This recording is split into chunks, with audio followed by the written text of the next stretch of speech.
This video covers how to determine the formula and the name or nomenclature of ion. Let's begin with the cations. The cations are the positively charged ions.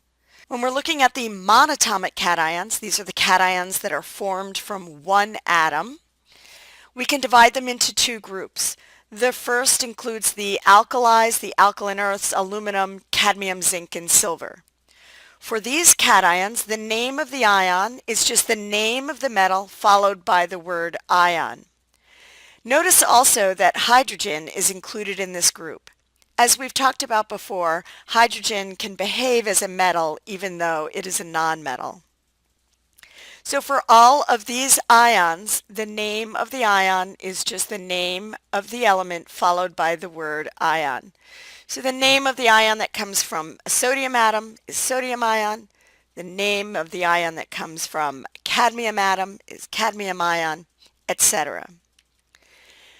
For the alkali metals, along with hydrogen, and the alkaline earths and aluminum, the charge on the ion can be determined from the periodic table by looking at the number of valence electrons.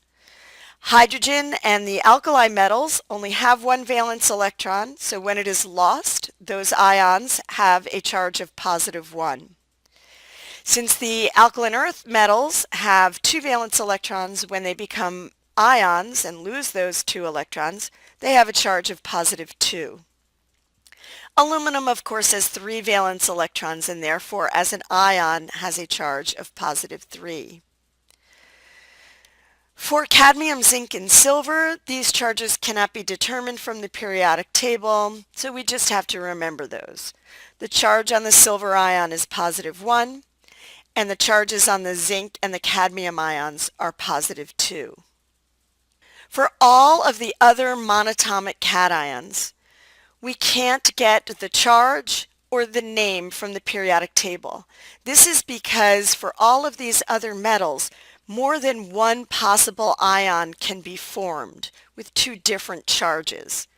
Therefore, for example, we can't call the ion that comes from an iron atom just plain iron ion because we wouldn't know which one of the possibilities we meant.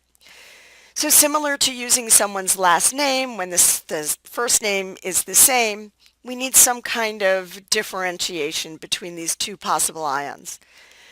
What we use is the charge on the ion in Roman numerals in parentheses followed after the name of the metal. And of course we end with the word ion as well. So here are some examples.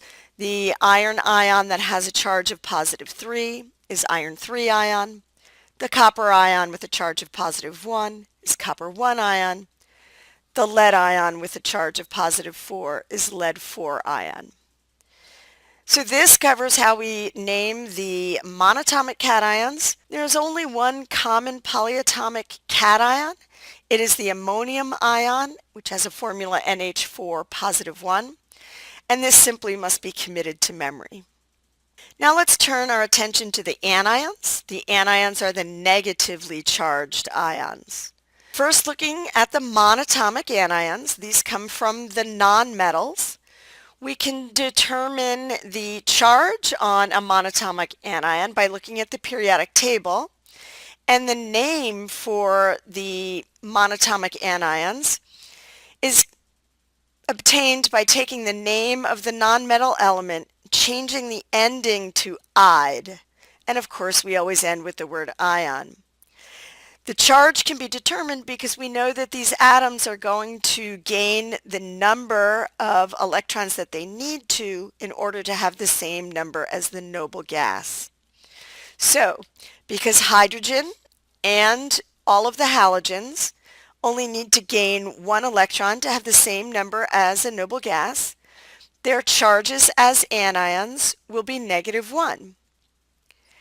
For oxygen and the other members of that family, they need to gain 2 electrons to have the same number as a noble gas, so their charges are -2 as anions. And for nitrogen and phosphorus, because 3 electrons are needed, their charges as anions are -3. So again, the name of, for example, the anion that forms from an oxygen atom is oxide, and its charge can be determined from the periodic table. The name of the anion that comes from a bromine atom would be bromide. Its charge would be -1. What about the polyatomic anions? There are several polyatomic anions that are common and that we do need to know. Two of them don't really fit in with any trends and must simply be committed to memory. The first is the hydroxide ion, which is OH with a -1 charge, and the second is the acetate ion, which can be written in these two ways, and students should be able to recognize either one of them. All of the remaining polyatomic anions that we're going to discuss end in the ending -ate. But even though the name ends the same, they have a different number of oxygen atoms in them and their charges are different. We can use some tricks looking at the periodic table to remember the names and the formulas and charges, and let's look at that now. So here's the section of the periodic table that contains the nonmetals that, along with other oxygen atoms, form these polyatomic ions. So let's first talk about how we determine the number of oxygen atoms in these polyatomic ions. So if you look at the corner of the periodic table here, if you look at the nonmetals that go across the top and down the side of course would represent the halogens. These anions, whose names all end in -ate, all have 3 oxygen atoms. The two anions that are in the middle and not along the top and the side have 4 oxygen atoms. Another way to remember that is there's an F sound in phosphate and sulfate. So they have 4 oxygens, which also has the F sound. So 3 oxygens for the polyatomic ions coming from the elements going across the top and down the side, and 4 for those in the middle. Now let's look and see how we can remember what the charges are. So it's important to remember that all of these polyatomic ions are going to have an even number of electrons. So they all contain oxygen, but oxygen has 6 valence electrons, so it has an even number of electrons. So we just need to look at how many valence electrons the nonmetal other than oxygen has. So for carbon, which has 4 valence electrons, which is even, and sulfur, which has 6 valence electrons, which is even, their charges need to be even. So their charges are -2. So carbonate has 3 oxygens because it's across the top, and a charge of -2 because it has 4 valence electrons, which is an even number. What about for those nonmetals that have an odd number of valence electrons? So for those nonmetals that go across the top and down the side again, this odd charge that they have will be -1. For the phosphate ion, which is in the center again, he's the odd man out. He still needs to have an odd charge, but rather than -1, the charge on phosphate is -3. So again, to determine the charge on these polyatomic ions, if the number of valence electrons is even, the charge is -2.